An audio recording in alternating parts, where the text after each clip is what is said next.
Macam biasa, lepas dah sampai tu, apa yang kita orang kena buat ialah kita orang kena pindahkan anjing ni semua ke dalam satu line. Tapi hari ni agak mencabar sikit sebab snow ni agak tebal dan dalam, menyebabkan kita susah nak bergerak dan susah nak cari tempat untuk ikat tali ni from one end to one end lah, sebab tak ada pokok yang besar dan steady untuk kita orang ikat.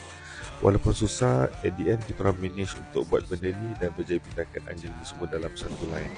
So around 3.30 macam tu, Daniel ambil kita orang dekat atas snowmobile, bawa kita orang pergi ke tempat photoshoot.